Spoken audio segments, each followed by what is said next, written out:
हमारा देश महामानवों, देव मानवों की खदान रहा है। आज हम इतिहास के उस स्वर्णिम युग का स्मरण करके बड़े गौरवान्वित अनुभव करते हैं, बड़ी प्रसन्नता का अनुभव करते हैं, लेकिन शायद इस पर विचार नहीं करते कि वे महापुरुष आए कहाँ से, वे महापुरुष बने कैसे।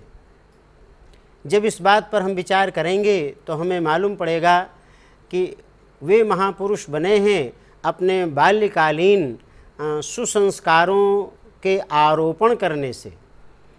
उनके बचपन में उनके माता पिता ने उनमें ऐसे संस्कार डालने के प्रयास किए हैं कि जिन संस्कारों के प्रभाव से जब वो बड़े हुए तो धीरे धीरे मानव से महामानव, देव मानव बनते हुए चले गए और आज वे इतिहास के स्वर्णाक्षरों में उनका नाम अंकित किया हुआ है। ये संस्कार परंपरा ऋषियों ने बड़े रिसर्च के बाद, बड़े शोध अनुसंधान के बाद प्रारंभ की थी। संस्कारों के जितने क्रम हैं, 16 जो प्रमुख संस्कार कहे जाते हैं, उन 16 प्रमुख संस्कारों में अलग अलग आयु वर्ग के हैं। कुछ संस्कार जब बालक माँ के गर्भ में आता है तब संस्कार होते हैं, कुछ पैदा होने के बाद होते हैं तुरंत, कुछ दिनों के बाद होते हैं, और इस तरह से वो क्रम चलता रहता है। शिशुकालीन बच्चा जब जन्म ले लेता है और आगे विकास का उसका क्रम शुरू होता है तो अन्नप्राशन संस्कार तो 6 महीने के बाद ही उसका हो जाता है, लेकिन उसके आगे जो अगला संस्कार है वो चूड़ाकरण संस्कार, मुंडन संस्कार कहलाता है, जो उन्हीं गुणों को अपने में समाहित किए हैं जो गुण अन्यान्य संस्कारों के हैं। संस्कारों के मूल में जो सबसे बड़ी महत्वपूर्ण बात है वो यही है, अवांछनीयता, कुसंस्कारिता को समाप्त करना और वांछनीयता, सत्संस्कारिता को आरोपित करना, उसको बढ़ाना। ये कमोवेश रूप में, न्यूनाधिक रूप में ये दोनों गुण हर संस्कार में पाए जाते हैं। हर संस्कार में से कुछ कुसंस्कार हटाया जाता है, कुछ अच्छे संस्कार बढ़ाए जाते हैं, तो ये क्रम चलता है। इसमें प्रत्यक्ष रूप से मुंडन संस्कार में ये दोनों गुण विशेष रूप से दिखाई देते हैं। मुंडन में क्या होता है, बालों का मुंडन कराया जाता है। जो बाल अभी बच्चे के सिर पर गर्भकाल से ही आए हैं उन बालों का मुंडन करा दिया जाता है और उसके बाद फिर सिर पर नए बाल उगते हैं। वैसे देखा जाए तो एक सामान्य सी बात है, पहले के बाल काट दिए गए, मुंडित कर दिए गए और बाद में नए बाल उगाए। लेकिन ऋषियों ने इस स्वाभाविक क्रम में जो वैज्ञानिकता देखी, जो मनोवैज्ञानिकता उसमें देख करके उसका मानव जीवन में उपयोग देखा, उसको उन्होंने मुंडन संस्कार में बताने का प्रयास किया। उनका मानना था कि मुंडन में जो बाल काटे जाते हैं वास्तव में यह बाल विकारों के प्रतीक हैं। तो मुंडन में विकारों के प्रतीक इन बालों को काट दिया जाता है, इन बालों का मुंडन कर दिया जाता है और नए बाल मानो नए विचारों के रूप में फिर से नीचे से उगते हैं, अच्छे होते हैं। एक ये आयुर्वेदिक सिद्धांत भी है कि जिसके बाल प्रायः ठीक से नहीं उगते हैं या ठीक नहीं होते या कोई चाई चुई या ऐसे कोई हल्के से चर्म रोग आदि होते हैं, उनके लिए प्रचलन में है कि मुंडन कर दिया जाया करे 1-2 बार, तो फिर वो बाल अच्छे ढंग से उगने लगते हैं और जो सिर के त्वचा संबंधी विकार होते हैं वो दूर हो जाते हैं। तो ये एक प्रयोजन हुआ मुंडन संस्कार का। एक प्रयोजन और होता है कि ये जीवन हमारा सतत चल रहा है, न जाने इसके पहले भी कितना जीवन हमारा हुआ है और इसके बाद भी न जाने कितना जीवन आगे चलेगा। जिस जिस योनि में, जिस जिस शरीर को यह जीवात्मा ग्रहण करती है, उस शरीर के कुछ संस्कार भी उसमें आ जाते हैं और वह संस्कार कुछ वाजिब होते हैं, उचित होते हैं, जिनको बढ़ाने की आवश्यकता होती है, और कुछ अनुचित होते हैं, अनुपयोगी होते हैं, नावाजिब होते हैं, जिनको दूर करना आवश्यक होता है। तो जैसे सांप के योनि में मान लो कोई जीवात्मा रही हो तो निश्चित रूप से सांप जिस तरह से काट खाने को दौड़ता है, क्रोधी स्वभाव का उसका संस्कार बनता है तो कुछ न कुछ उसमें वो दुर्गुण आ जाते हैं। कुत्ते का है, दुम हिलाता फिरता है। अधिकांश लोग तो उपहास करते हुए किसी को ऐसा देखकर कहते भी हैं कि देखो लगता है ये उस जन्म में कुत्ता रहा होगा, कैसे अपने बास के पीछे आगे पीछे दुम हिलाता घूम रहा है। तो ये क्या है, ये वैसे तो कुछ न कुछ इसकी वास्तविकता जरूर रहती है कि उस जीवन के कुछ न कुछ चाहे वो गुण हो चाहे दोष हो, दोनों कुछ न कुछ आते हैं। तो उन पूर्व जन्म के आने वाले दोषों को दूर करना ये प्रमुख उद्देश्य है इसका। और यदि कोई गुण आए हैं तो उन गुणों को बढ़ाना यह उद्देश्य है। तो पूर्व योनियों के विकारों को, कुसंस्कारों को, अवांछनीयताओं को निरस्त करना, उनको काट करके नष्ट कर देना, ये मुंडन संस्कार का एक विशेष प्रयोजन है। मुंडन संस्कार कहाँ किया जाता है? देखा होगा ज़्यादातर मुंडन किसी न किसी देवी देवता के स्थान पर करते हैं, किसी तीर्थ स्थान में करते हैं। उसका प्रयोजन यही है कि उस बच्चे में जिसका कि मुंडन किया जा रहा है, मुंडन करके विकार को दूर कर दिया गया। अब उस दिव्य वातावरण का जो देवत्व है, वहाँ जैसे तीर्थ में जाने पर वहाँ कुछ देवत्व अनुभव होता है, दिव्यता का अनुभव होता है, तो वह दिव्यता अनायास रूप में, जाने अनजाने रूप में बच्चे के मन मस्तिष्क में वो प्रवेश कर जाए, उसके विचारों में प्रवेश कर जाए, इसके लिए किसी दिव्य स्थल पर अथवा दिव्य वातावरण बना करके यह संस्कार किया जाता है। तो ये 2-3 प्रमुख प्रयोजन हैं मुंडन संस्कार के। किया कब जाता है? ये 2-3 प्रचलन है इसका। एक तो वर्ष के अंदर अंदर कर लेते हैं, एक वर्ष के अंदर 6 महीने में अन्नप्राशन संस्कार हुआ है। अब 6 महीने से लेकर 1 वर्ष के बीच का जो समय है उसके अंदर अंदर कर लिया जाता है। कहीं कहीं प्रचलन है कि वो तीसरे साल करते हैं और कहीं कहीं तो 5 साल में करते हैं, लेकिन जितना संभव हो 1 साल में ही कर लें तो ज़्यादा अच्छा है, नहीं तो तीसरे वर्ष तो कर ही लेना चाहिए। 5 वर्ष करने पर कभी क्या फोड़े फुंसी बहुत हो जाते हैं, दिक्कत होती है, बड़े बाल हो जाते हैं बच्चों को, तो इसलिए ये प्रचलन में है 1 वर्ष के अंदर प्रायः करने का है, अथवा तीसरे वर्ष तो कर ही लें, नहीं तो 5वें वर्ष में तो अनिवार्य रूप से कर ही देना चाहिए। तो इस तरह से ये संस्कार का जो समय है वो समय है जब बच्चा बड़ा सुकोमल स्तर का होता है, मन मस्तिष्क का विकास होना शुरू होता है, वो दुनिया को देखने समझने की स्थिति में होता है 1 साल से लेकर के 3 साल 5 साल के बीच में। तो उस समय उसका मस्तिष्क ज़्यादा सक्रियता लिए हुए होता है। ऐसे समय में मुंडन संस्कार किया जाता है कि उसके विघ्न बाधक जो कुसंस्कार हैं वो निरस्त किए जाएं और जो सुसंस्कार की संभावना है उनको आरोपित किया जाए और उन संस्कारों को आगे बढ़ने का मार्ग प्रशस्त किया जाए।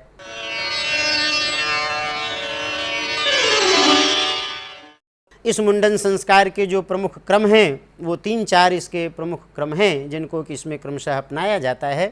पहला है मस्तक लेपन का। मस्तक लेपन का जो यह उपक्रम संपन्न किया जाता है उसका मुख्य प्रयोजन यही है कि यदि सूखे बाल उस तुरे से काटे जाएंगे तो कहीं कहीं उसमें शुष्कता होने के कारण उस तुरा लग सकता है, कट सकता है, लेकिन उसको आर्द्र कर दिया जाता है, सिक्त कर दिया जाता है। मस्तक जो जिन पर बाल हैं, जिन बालों को काटा जाना है, उन पर गाय का दूध, दही, घी इनको पानी में मिला करके गीला कर लिया जाता है और उससे बालों को आर्द्र करते हैं, बालों को सिक्त करते हैं, बालों पर लेपन करते हैं। गाय के ये पदार्थ लिए जाते हैं। गाय को बड़ा सुसंस्कारी माना जाता है। गाय अन्यान्य पशुओं की तुलना में बड़ी संवेदनशील होती है। तो गाय का दूध हो, घी हो, दही हो, इनको मिला करके और तब बालों को सिक्त करते हैं। वास्तव में इसमें जो गुण छिपा हुआ है वो उसकी सात्विकता है। दूध की सात्विकता सिर के बालों के अंदर जो विषाक्तता है या जो विकार है उसको दूर करे। दही तो बालों के लिए बड़ी ही मुफीद मानी जाती है। आजकल कुछ लोग वैसे तो शैम्पुओं का बड़ा प्रचलन है, तरह तरह के शैम्पू प्रचलित हो चुके हैं वर्तमान में, लेकिन थोड़े भी कोई उन विचारों से युक्त हैं, आयुर्वेद से ज़्यादा प्रभावित हैं या पुराने के हैं, तो वो उन शैम्पू की जगह पर वो दही का प्रयोग करते हैं। दही बालों के लिए ज़्यादा उपयोगी है। दही से त्वचा के विकार भी दूर होते हैं, उसमें जो खट्टापन होता है उससे त्वचा के विकार भी दूर होते हैं और बालों में स्निग्धता और चमक आती है। तो इस तरह से ये तीनों चारों चीज़ें इस तरह का प्रभाव डालती हैं कि जिन बालों को अभी काटा जाना है, यदि उसको अभी वो सूखे सूखे वैसे ही स्तुरा चला दिया जाए उस पर, तो जगह जगह से कट जाएगा, मुश्किल पड़ेगी। पदार्थों को बालों में लगा करके उनको आर्द्र किया जाता है, सिक्त किया जाता है, जिससे कि उनके विकार भी दूर हो जाएं, जिससे कि वो आर्द्र हो जाए और बाल मुंडित करने में भी सुविधा हो और कुसंस्कारों को विदा करने में भी सुविधा हो। जिसको विदा किया जाए उसको शिष्टता शालीनता के साथ ही विदा किया जाए। तो ये कई प्रयोजन इस मस्तक लेपन के हैं। ओम सवित्रा प्रसूता दैव्या आपौदन्तु ते तनुं दीर्घायुत्वाय वर्चसे। दूसरा जो इसका उपक्रम है वो है त्रिशिखा बंधन एवं कर्तन। दो कृत्य एक साथ होते हैं। एक तो 3 शिखाएं बांधी जाती हैं। ये जो मस्तिष्क है हमारा, ये मनुष्य का मस्तिष्क, ये अगणित सामर्थ्यों से भरपूर है। इसको एक कंप्यूटर कहते हैं, विलक्षण कंप्यूटर की तरह से है। इसमें इतनी विशेषताएं भरी हुई हैं, इतने नर्व्स हैं, इतनी सारी चीज़ें हैं कि इसका गणना करना मुश्किल है। तो इतनी सारी संभावनाएं, इतनी सारी विशेषताएं इस मस्तिष्क की हैं। यदि इनको जागृत किया जा सके, इन गुणों को, असंभव जैसे कार्यों को संभव करने में से कोई मुश्किल नहीं पड़ेगी। आज भी जैसा ये मनोवैज्ञानिक लोग कहते हैं कि ये मस्तिष्क का केवल 7% भाग ही अभी जागृत हो पाया है, 93% भाग तो इसका अभी अचेतन में सोया हुआ पड़ा रहता है। यदि जो महापुरुष होते हैं, अतिमानवीय पुरुष होते हैं, वो कुछ % और अधिक जागृत कर लेते हैं अपनी साधना से, अपनी तपस्या से, अपने पुरुषार्थ से, तो अपनी विशेष प्रक्रिया से, योग आदि से, तो वो उनकी विशेष विलक्षण प्रतिभा उनमें आ जाती है। तो ये जो त्रिशिखा बंधन है वो इसी का संकेत करता है कि ये जो हमारा मस्तिष्क है इसमें सारी तरह की विशेषताएं विद्यमान हैं। इसमें वैसे तो अनेकानेक विशेषताएं हैं, लेकिन 3 विशेषताएं ऋषियों ने विशेष रूप से मानी हैं कि इसमें एक केंद्र है जो निर्माण परक रचनात्मकता का होता है। अच्छी दिशा में आगे बढ़ने के लिए, रचनात्मक काम करने के लिए, क्रिएटिविटी विकसित करने का भाव उसमें विद्यमान रहता है। निरंतर वो अच्छी बात सोचता है, निर्माण की दिशा में सोचता है। तो एक निर्माण परक केंद्र है, एक पोषण परक केंद्र है कि जो अच्छी बात कोई समाज में चल रही है, कहीं भी है, उसको पोषण दिया जाए, उसको सहयोग दिया जाए, उस क्रम को आगे बढ़ाया जाए। तो ऐसे भी इसमें केंद्र हैं। और तीसरा एक है, इसमें संतुलन का भाव है, नियंत्रण का। जहाँ कहीं कुछ अनियंत्रित हो रहा है उसको कैसे नियंत्रित किया जाए।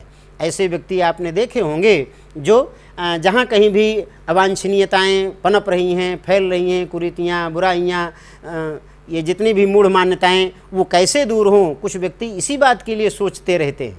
तो वास्तव में ये सारी विशेषताएं हर व्यक्ति के मस्तिष्क में होती हैं। ऋषियों ने कहा कि ये तीनों केंद्र हमारे इसी मस्तिष्क में विराजमान हैं।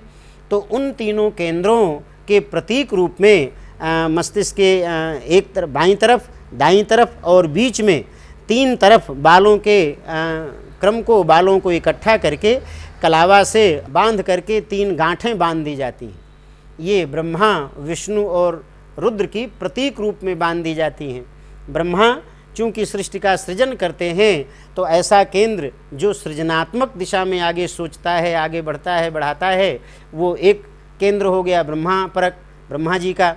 दूसरा विष्णु का है, जो अच्छाइयों का पोषण कराने की बात मन मस्तिष्क में हमारे आती है, तो वो विष्णु के रूप में वो केंद्र है, तो वो विष्णु का केंद्र हो गया, विष्णु उसके प्रतीक हो गए। और तीसरा नियंत्रण करने के लिए कि जहाँ कहीं भी बुराई पनप रही है, फैल रही है, उसको कैसे दूर किया जाए, तो ये बात मस्तिष्क में हमारे आती रहती है। तो ये तीसरा केंद्र है रुद्र परक। तो ये 3 केंद्रों के प्रतीक रूप में 2 पीछे और एक आगे बालों के लटों को मिला करके 3 ग्रुप में बांध दिया जाता है। ओम ब्रह्मज्ञानं प्रथमं पुरस्तात् विसीमतः सुरुचो वेन आवह सबुद्ध्या उपमा अस्य विष्ठाः सतश्च योनिमसतश्च विवः। तो ये पहले तो 3 ग्रंथियों को बांधते हैं और उसके बाद फिर छुरे का पूजन करते हैं। साधन भी पूजनीय होते हैं। और छुरे की पूजनीयता किस रूप में है? तीक्ष्णता के रूप में। छुरा जितना पैना होगा बाल काटने में उतनी ही आसानी होगी। तो इसीलिए पैनापन, तीक्ष्णता व्यक्तित्व के लिए भी कहते हैं कि जिसका व्यक्तित्व जितना पैनापन है, सोचने समझने की क्षमता जितनी ज़्यादा है, वो ज़्यादा सफल व्यक्ति माना जाता है। छुरे की धार पर चलना अध्यात्म के मार्ग को कहते हैं। उपनिषदों में कहा गया है, छुरस्य धारा निशिता दुरत्यया दुर्गम पथस्तत् कवयो वदन्ति। कवि का तात्पर्य यहाँ बड़े उच्च स्तरीय विद्वानों से है, ऋषि स्तर के लोगों से है, न कि आजकल के कवियों का है। तो उनका कहना है कि अध्यात्म के मार्ग पर, श्रेष्ठता के मार्ग पर, महामानव बनने के मार्ग पर चलना बड़ा दुष्कर काम है। कैसा दुष्कर है? जैसे मानो छुरे की धार के ऊपर से चलना। लेकिन यदि प्रयास किया जाए, पुरुषार्थ किया जाए, तो निश्चित रूप से उस पर चलना कोई कठिन नहीं है। और इसी के लिए ऋषियों ने चाहा है कि बच्चे के व्यक्तित्व का ऐसा विकास हो जाए कि वो छुरे की धार पर चलना सीख ले, चलने का अभ्यासी बन जाए। और उसी क्रम में ये छुरे का पूजन भी होता है कि वो एक ये भी संकेत देता है कि हमें यदि समाज को एक नई दिशा देनी है, समाज की बुराइयों को दूर करना है, आदर्श समाज की रचना करनी है, तो हमें छुरे की धार पर चलने जैसी तीक्ष्णता अपने में, चलने जैसी कुशलता अपने में लानी पड़ेगी। उतना ही पैनापन हमें स्वयं अपनाना पड़ेगा जितना पैनापन स्तुरे में है, छुरे में है। तो ये सारी बातें इसके साथ जुड़ी हैं। तो ये दूसरा छुरे का पूजन उसी के बाद होता है। ॐ यक्षुरेण मज्जयता सुपेशसा वप्तावपति केशान् छिन्दी शिरोमास्यायुः प्रमोषीः।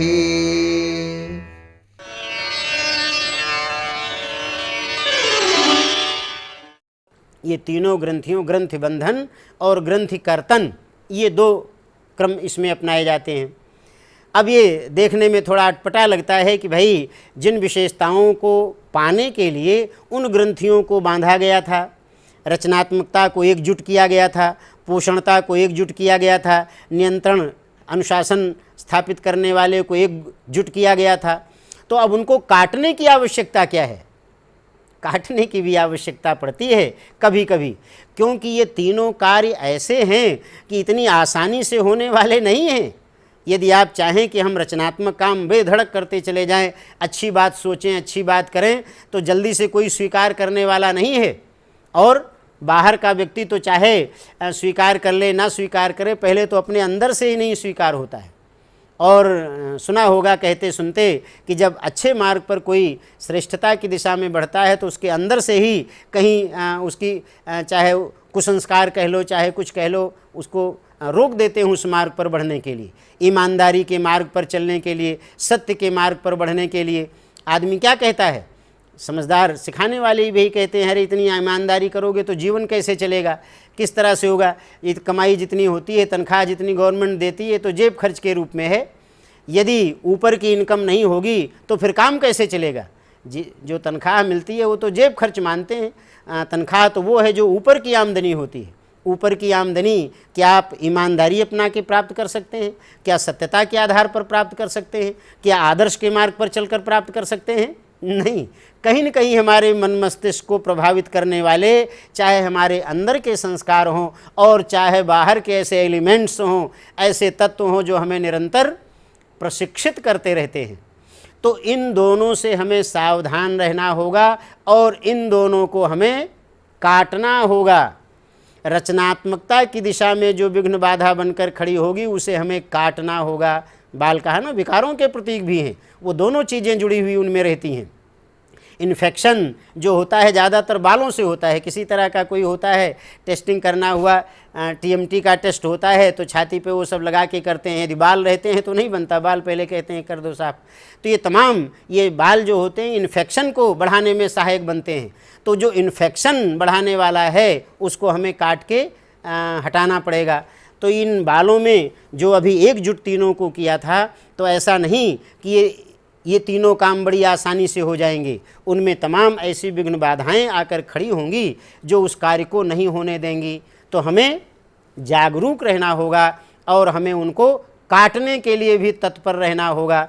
तो इन तीनों जो तीनों जुट्टे बांधे गए थे, रचनात्मक दिशा वाला जुट्टा था, पोषण वाला था, नियंत्रण करने वाला था, इनमें आने वाली विघ्न बाधाओं से सावधान रहने के लिए उसके प्रतीक रूप में इन तीनों ग्रंथियों को फिर हम काट देते हैं। ऋषियों ने क्रम जोड़ा मुंडन संस्कार में कि इन तीनों ग्रंथियों को काट दिया जाए। जब ये कट जाएंगे तब उनके साथ वो विकार भी कट जाएंगे, तब उनके साथ जो विघ्न बाधा बन करके, कुसंस्कार बन करके इस कार्य को आगे बढ़ने में रोक रहे थे, वो निरस्त हो जाएंगे। और तब क्या होगा, कुछ दिनों में फिर वो नए बाल जिस तरह से उगेंगे, तो इन्हीं दिशाओं में, रचनात्मक दिशा में बढ़ने वाले, पोषण की दिशा में बढ़ने वाले, नियंत्रण की दिशा में बढ़ने वाले जब नए बाल आ जाएं, नए विचार आ जाएं, नए सहयोगी आ जाएं, तब हमको उस कार्य में सुविधा होगी, तब हम उस कार्य को आगे बढ़ा सकेंगे। तो इस तरह से ये त्रिशिखा बंधन, 3 शिखाएं बांधी जाती हैं और फिर उनको उनका कर्तन किया जाता है। इसके पीछे यही सब प्रेरणाएं जुड़ी हुई हैं। ॐ येनावपत्सविताक्षुरेण सोमस्य राज्ञो वरुणस्य विद्वान् तेन ब्रह्माणो वपतेदमस्य गोमानश्ववानयमस्तु प्रजावान्। अगले क्रम के रूप में नवीन वस्त्र पूजन का क्रम आता है। नया वस्त्र बच्चे को पहनाया जाता है। नया वस्त्र पहन करके बच्चा प्रसन्न होता है। बच्चा क्या, बड़े बूढ़े सभी प्रसन्न होते हैं। वास्तव में यहाँ उद्देश्य भी इसका यही है कि जब ये पुराने बालों के कुसंस्कारों के प्रतीकों को आज हटाया जा रहा है, तो उसकी जगह पर कुछ नवीनता आनी चाहिए, कुछ नयापन आना चाहिए। तो नएपन नया वस्त्र के रूप में जब धारण किया जाता है, तो जैसे अंदर से एक प्रसन्नता लगती है, तो नए विचारों को धारण करने से, नए विचारों को व्यक्तित्व में समाहित करने से कितना अच्छा लगेगा, यह अगला समय बताएगा जब बच्चा उन गुणों से युक्त होगा। आज तो बच्चे में ये संस्कार डालने का प्रयत्न किया जा रहा है, अभिभावकों को इसका शिक्षण दिया जा रहा है कि यह नए वस्त्र के साथ बच्चे में नए विचार, नए संस्कार, नया प्रभाव उनमें डालने का प्रयास किया जाए, उसमें आरोपित करने का प्रयास किया जाए। तो नए वस्त्र का पहले पूजन किया जाता है। यहाँ भी वही क्रम है। नया वस्त्र पहन रहे हैं तो पहले उसका पूजन करते हैं, उसमें दिव्यता का समावेश करते हैं। हमारा आवरण, हमारा कलेवर यह दिव्यता से युक्त हो, तभी इसके अंदर दिव्य संस्कार, अच्छे संस्कार आएंगे। ॐ तस्माद्यज्ञात् सर्वहुत ऋचः सामानि जज्ञिरे छन्दाग्वंसि जज्ञिरे तस्मात् यजुस्तस्मादजायत। ये मुंडन के माध्यम से बच्चे को क्या संस्कार देना है?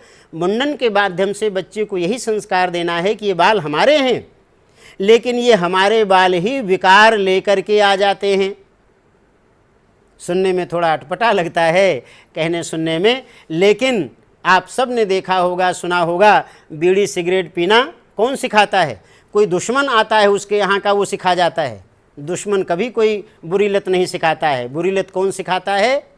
दोस्त सिखाता है। जो हमारा दोस्त होता है, हमारे निकट होता है, वही बुरी लत सिखा देता है, बुरी आदतें वही सिखा देता है। तो हमें इसीलिए सावधान रहना चाहिए। बच्चे के अचेतन मन मस्तिष्क में हम ये विचार देना चाह रहे हैं, और जो अभिभावक हैं आसपास, अभिभावक इसीलिए मुंडन आदि संस्कारों में और नाते रिश्तेदार बुला लिए जाते हैं कि सब लोग आ जाएं, सब लोग इस बात को जानें, इन प्रेरणाओं को समझें, उन्हें हृदयंगम करें कि हमें अपनों से सावधान भी रहना है। जहाँ अपने विकास में सहायक बनते हैं, अपने श्रेष्ठता की दिशा में आगे बढ़ाते हैं, वहीं कहीं कहीं अपने इतने बाधक बन जाते हैं कि अपने ही उसको चौपट भी कर देते हैं, उसको पतन के मार्ग पर आगे बढ़ा देते हैं, उसको न जाने कहाँ से कहाँ पहुँचा देते हैं। तो ये शिक्षण इसके साथ जुड़ा है कि वो बाल हमारे अपने हैं, लेकिन वो हमारे अपने तब तक हैं जब तक कि वो अच्छे हैं, जब तक कि वो अच्छे संस्कारों को, अच्छे विचारों को देने वाले हैं। जब वे विकार लेकर के आ जाएं, हमारे मन मस्तिष्क को विकृत करने के लिए प्रयत्न करने लग जाएं, तब उनको काट देने में ही भलाई है, तब उनको काट देना चाहिए। ॐ येन पूषा बृहस्पतेः वायोरिन्द्रस्य चावपत् तेन ते वपामि ब्रह्मणा जीवातवे जीवनाय दीर्घायुष्वाय वर्चसे। वास्तव में ये समाज आज जिस दिशा में आगे बढ़ रहा है, मैं कई बार इस बात को कहता रहता हूँ कि उससे चिंतित हर व्यक्ति है, लेकिन कभी उस पर ये विचार नहीं करता कि ये कहाँ से पनप रहा है, किस रूप में बढ़ रहा है और कैसा प्रतिफल आज दे रहा है। ये यही छोटी छोटी बातें हैं। हमारी वेशभूषा जिन लोगों से प्रभावित हो रही है, हमारे वेश विन्यास, केश विन्यास जिन लोगों से प्रभावित हो रहे हैं, वे केवल दिखावे के रूप में नहीं, उनके कुसंस्कारों को भी हमारे साथ लेके आ जाते हैं। ॐ भूर्भुवः स्वः अग्न आयुग्वंशि पवस आसुवोर्जमिषं च नः आरे बाधस्वदुच्छुनाग्वं स्वाहा इदं अग्नये इदं न मम। जब ये मुंडन हो जाता है, बाल कट जाते हैं, तब फिर मुंडित सिर के ऊपर स्वस्तिक बनाने का एक क्रम होता है, स्वस्तिक लेखन कहते हैं। ये सबसे ज़्यादा महत्वपूर्ण है। स्वस्तिक शब्द स्वस्ति शब्द से बना है, कल्याण करने वाला। कल्याण करने वाला स्वस्तिक का अर्थ होता है। क्या होता है आप सबको मालूम होगा, धन के आकार में बनाते हैं और उसके कोने को आगे और बढ़ा देते हैं, भुजाएं बना करके बढ़ा देते हैं, तो एक प्रतीक होता है। ये किस चीज़ का? कल्याण का, सबके कल्याण का प्रतीक होता है। बच्चे के मस्तक पर रोली से, चंदन से यही प्रतीक बनाया जाता है स्वस्तिक का, कि स्वस्तिक के माध्यम से बच्चे के मन मस्तिष्क में कल्याणकारी विचार आरोपित हों, कल्याणकारी विचारों का बीजारोपण हो, और अब बच्चे के विचार अच्छाई की दिशा में, कल्याण की दिशा में आगे बढ़ेंगे, जिससे कि वो अपना तो कल्याण करेगा ही, घर परिवार समाज सबका कल्याण करेगा। तो ये अंत में स्वस्तिक लेखन करके कल्याण की दिशा में बच्चे को अभिमुख किया जाता है। विकार दूर कर दिए गए, अब उसे कल्याण की दिशा में आगे बढ़ाने के लिए स्वस्तिक बना करके और बच्चे को ये सूक्ष्म संकेत दिया जाता है कि अब तुम्हारे मस्तिष्क पर स्वस्तिक बना दिया गया, अब तुम्हारे मस्तिष्क में आने वाले विचारों को कल्याणकारी दिशा में आगे बढ़ना ही चाहिए। और वो प्रयास माता पिता अभिभावक भी करते हैं। बच्चे को पढ़ने लिखने के अच्छे वातावरण देने का प्रयास अभिभावक भी करते हैं, कि जिससे कि उसमें कल्याणकारी विचारों का समावेश होता चले और समयानुसार कल्याणकारी विचार उसके बनते चलें, बढ़ते चलें, और धीरे धीरे वो उसी दिशा में एक आदर्श नागरिक बनता चले, एक अच्छा व्यक्ति बनता चले, एक श्रेष्ठ व्यक्ति बनता चले, महामानव बनता चले। ॐ स्वस्ति न इन्द्रो वृद्धश्रवाः स्वस्ति नः पूषा विश्ववेदाः स्वस्ति नस्तारक्षो अरिष्टनेमिः स्वस्ति नो बृहस्पतिर्दधातु। वास्तव में ऐसे ही लोग आगे चल करके महामानव बनते चले जाते हैं, देवमानव बनते चले जाते हैं, और जिस समाज में रहते हैं वो समाज भी आदर्श समाज बन जाता है, देव समाज बन जाता है, खुशहाली से भरा पूरा बन जाता है। और ऐसे समाज में रहने का मन सबका करता है, लेकिन उसके लिए हमें सबको तैयारी करनी चाहिए। इन संस्कारों को हमें फिर से जागृत करने की आवश्यकता है। अपने बच्चों के ये संस्कार कराए जाएं, जिससे कि इस दिशा में समाज आगे बढ़ता हुआ चला जाए और सबके लिए ये कल्याणकारी, सबके लिए सुखदायी बन सके।